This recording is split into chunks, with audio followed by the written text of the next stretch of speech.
Okay, welcome back everybody. If you're watching this video, you're going to learn a few Excel tricks today.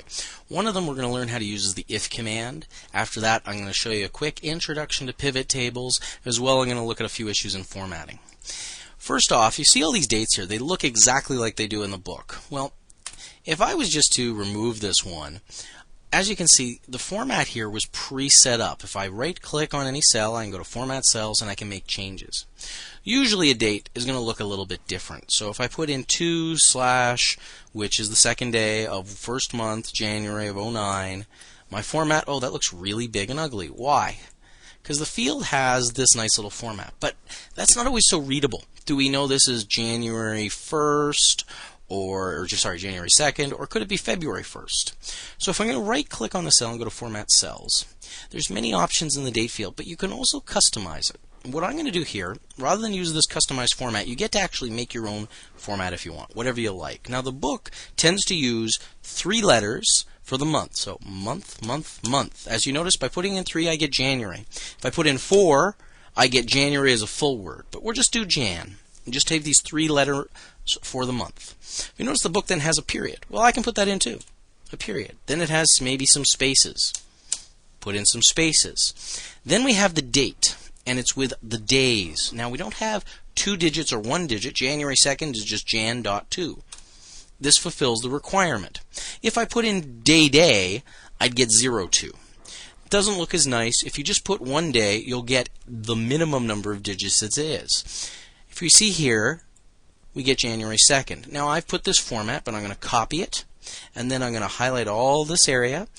I'm going to right-click now, and I'm going to paste special. Now I'm not going to paste the values or all of the items. I'm just going to paste the actual format. If you can see here, we have the idea here of formats. This will take the format we have in this cell and put it for every one. As you can see, everything's preserved because I used that before.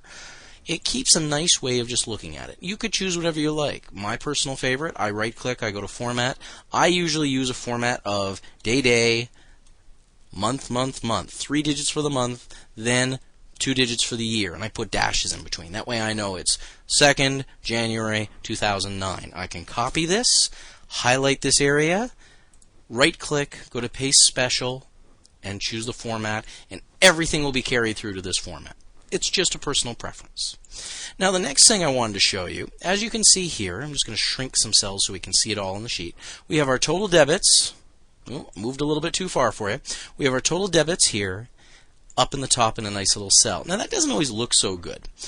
So what I'm going to do is I'm going to remove both of them. And if you remember in class, I put something called an if formula. So if I go to equals, I can now start typing in any equation. In this case, I'm going to put in if. Now Excel's really nice, it actually prompts you. So we're going to click on if and see what we can do. We can actually click on it there and see any function we want. Now the if function is pretty simple to use, but we'll click on it. It's there. We can get out of this. It's a nice little way of just adding formulas. So let's go through it. If you notice, it's actually saying the first thing we need is a logical test. Well, what do we want to test? We want to look at the sum. And you can see up here in the bar, it's being typed as I'm putting in the sum of everything in this F area. All these debits. And I'm going to close it. It's closed. Minus, say, the sum of all the credits. Oops. That doesn't look good, but we'll see how it is. Equals 0. Now I have the sum of F minus G5 to G20, but it's not in a formula. So I can put this now in a formula so I can still backtrack and fix anything I want. We now have the if the sum of this minus this equals something. But we're not checking if one item minus the other. We want to see if the two are truly equal. So we're going to look at, is F5 to F20 as a sum is equal to the sum of G5 to G20. All the debits, do they equal all the credits? Now you've got to be very careful when clicking on this because it will bring other things in. If you can see within our if formula, the logical test is highlighted because we're still working on that. Now that we've put a comma, we're into the first clause, the value it's going to display if it's true. So if it's true, we're going to say it's in balance. And I've put it in quotes because it's a text item. If it's not in balance, I could put something in or I could just leave it because it'll give you a false value as a default. So let's leave it just as this. Hey, it's in balance. If I was to say delete this $5,000 debit, it still works because everything was referenced. So our cells are still good, and everything keeps it there. But what if, just say this is no longer equal to this number? Our credit isn't equal to the debit of 5,000. Say it's equal to 2 times the debit. If you notice, it changed the value to false. That's because if we go to our equals, we say if, and I hit the little function button to see it, if this value is evaluated and comes up with the answer of false, it goes to this value. If there's nothing there, it by default will give us the word false. It's a logical value within Excel, or we could just put error, check your work. It's a nice little item you can do. It's not something you want to do on something you hand in, but it's a great work idea. In the professional world, we do it all the time. We usually put a word in there that I can't mention on recording. Now, our final little check item I want to show you is how could I take this journal and immediately turn it into, say, a trial balance? Well, in the form it is, I can't do that exactly, but I can come pretty close. I'm going to highlight the account area right over to my debits and credits. So we've got all these cells highlighted, and I'm going to go to a section called Insert. Excel has this nice little thing called pivot tables. Years ago, they used to call them crosstabs, but it's a funky function that lets us do all kinds of things. So we'll hit pivot table, and it's asking us to select the range. Now, since we pre-selected it, we don't even have to worry about it. But we'll hit OK, and we do this nice little area. And the first thing it's asking us is, it's giving us a pivot table, which is some kind of funky calculation, and it's giving us what fields do we want to add to the report. So I want to add the field account. If you notice now, it's listed every account we used in the question. Now, do we want to add the sub? No. Ooh, how about the debit? Let's add the debits. And this doesn't seem that workable. So instead of the debits right now being as a row label, I'm going to move it over to be a value. I know it's kind of hard to see, but it's in the value section. Right now it says count. So instead of being a count, I'm going to click on that. I don't want a count, do I? I can click on it there and click on it anywhere. But let's click on it and change it to the sum. Now we've got all the debits for each account. But what happens if an account has both debits and credits? So let's click on credit as well. That doesn't look good because it put it in as a row label.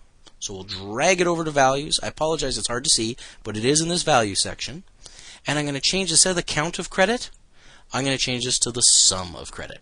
If you notice, accounts payable is $6,900. We only made credit accounts, so this actually is the trial balance. It's not in order of assets, liabilities, equity, revenue, expenses, but at least gives us all the accounts. Is everything in balance? Ooh, 18,100, 23,100. Why not? Well, if we go back to our journal, it wasn't in balance either.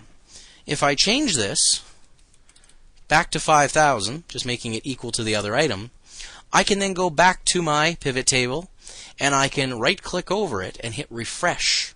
And now everything's in balance. We used the pivot table to make a trial balance out of our journal without doing any work. We do have one problem. Cash. If you notice, cash has both a debit and a credit. Unfortunately, the pivot table is picking up all the values and it's not simplifying them. To make this trial balance in proper format, we probably want to take it and manually manipulate it and put, say, cash first, followed by the next asset, which could be accounts receivable, and keep going through the list. We know for cash we have debits, credits, we only want the one. Well, cash, who's bigger out of cash? The debit or the credit? Obviously the debits. We could do equals to 5,800 minus equals at 3,700. And notice the formula. It's actually getting the data out of the pivot table. And it puts it in as 2,100.